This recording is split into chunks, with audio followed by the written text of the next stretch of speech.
อู้ยังนึกว่ามันดังเฮ้ยเอาเฮ้ยนี่ยังไงต้องชนะแล้วแต่ก็แพ้ไม่อยากโดนแผลนะคุณตึงกูตึงอยู่แล้วไม่ทั้งที่ยังจ่าใช่ปะกูบอกแล้วกูเล่นโปกูเล่นโปในยังจ่าไงบอกเขาไผ่วะก็พอตายกูเล่นโปแต่ยังไม่ได้กูเล่นโปกูเล่นโปแบนกูต้องกากว่าแบบชวนกูนกาขนาดนี้เหรอใหญ่จริงมาทางกลางสิใหญ่คนกระจอกนั่นเลยกูตึงกู12,000โอ้พระเจ้าno มึงไปไกลเลยโอ้ยเชี่ย1 2 3 4 5 6 2 3 4 5 6 7 8 9 10 6 5 9เฮ้ย what the fuck จากแสนแค่เก่าวะ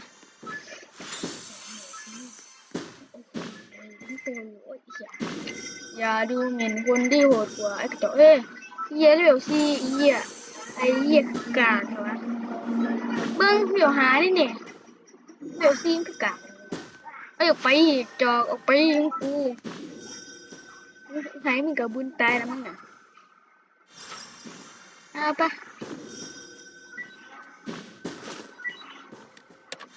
ออกไปออกไปไปสวนกูไปชิวไปจงเอ้ยเอ้ยเอ้ยเอ้ยเอ้ยเอ้ยเอ้ยอยู่อุ๊ยโง่อะไรกันฆ่าใครหิวเปล่า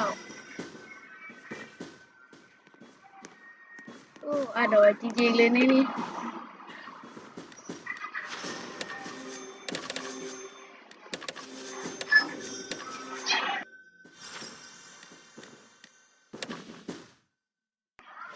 หนูมีเหรอบ่มีเล่นโปสิกูสิเอาไงเบิ่งกูสิไปซุ่มได้กูสิตัวซุ่มได้ภายใน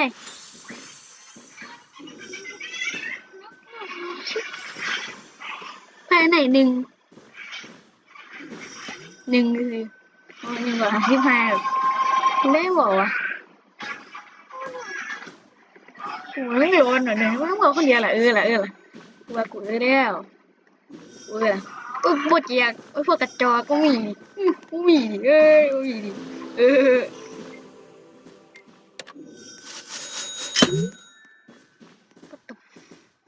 มีเหรอบ่มีกันดีบ่มีกันดีอีสิ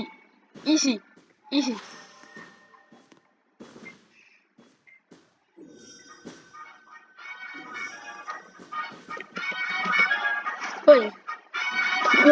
แจกฟรีฟิวบอกแจกฟรีหาคนตีนคนหน้า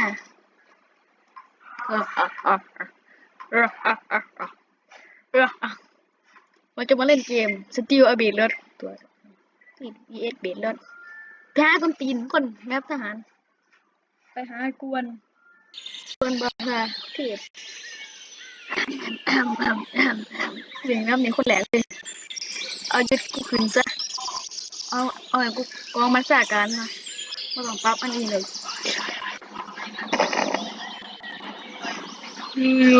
สิโกเกอร์ปากโป่งจากยุคคนหยุดแบบนี้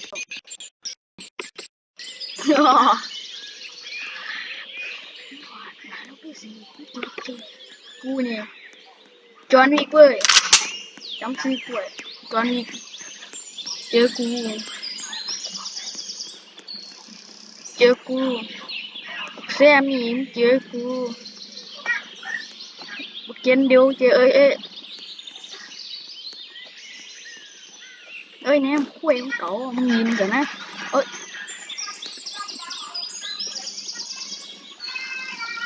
เล่นยศกูดิเล่นกูดิบ่เรียนยศกูยิงหัวเลยผู้พันกระจอกกูนี่จอห์นวิกเว้ยกูนักขาจอห์นวิกเอาไงแต่วิกเสีย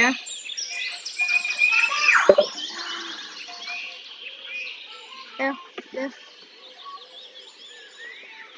yes กูเสือจอห์นวิกมันตามกูเถอะกูไปเลยจอห์นวิกเว้ยกูจอห์นวิก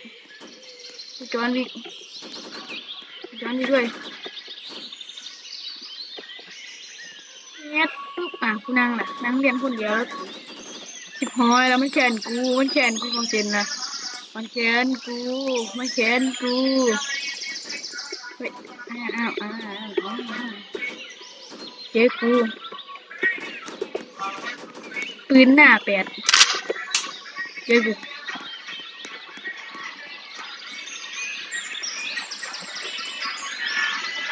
มึงพี่ฝ่ายมั้งแบนกูดิเว้ย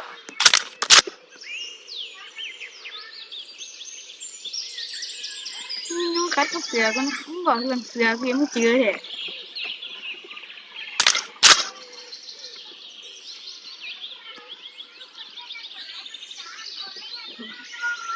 เบื่อให้ได้อยากมีพิษตอบกูแม่เฮ้ยอ้าวกูแต่งเลยคนดังคนติดตามคนเดียว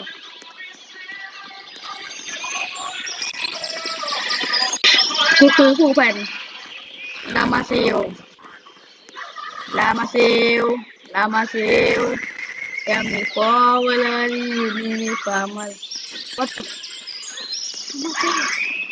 คุณลามาเซลบอกกูมา3 2ฮะสูตรกูก็มีเลยสูตรกูทางนั้น2ถ้าพี่ปืนลองเสียงไม่ก้อเห็นไหมวะมึงอยากเจอการปฏิวัติกูเฮ้ยมีคนยิงกูแม่จริงเนี่ย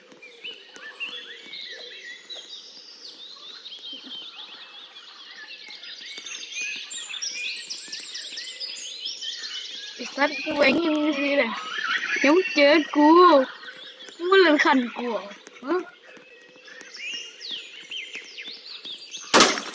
อย่ายิงไอ้แม่งกูไอ้พินแทงยิงหัวมึงข่วยแกงยิดกันคนน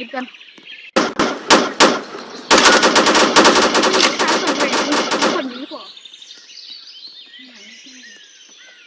มันอยู่ไหนบักโลนยังไปกับตีนโอ้ยไปเล่นของมึงไปไม่ถูกจองไปดึงเว้ย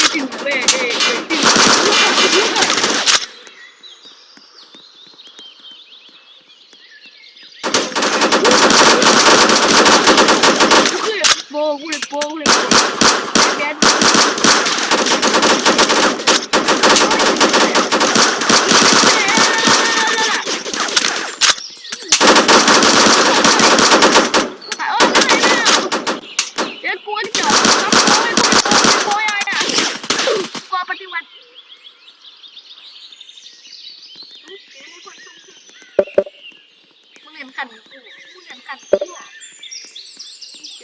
ให้คนส่งเสียง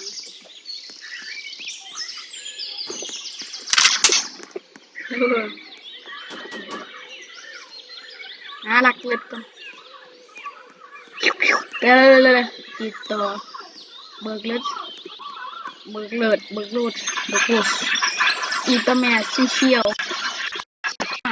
เดี๋ยวยายมาคุยก่อนเรียนโป้กูแบน3 2 1มันแขนกูถ่วมเดี๋ยวเอากูละขี้แค่มันกระจอกได้ขี้ได้กระโปงขี้แค่ ไงจิ้งมาดิไงจิ้งยังไม่ไกลกูดิเออโอ้โอ้โอ้โอ้โอ้โอ้โอ้ดอยกอดี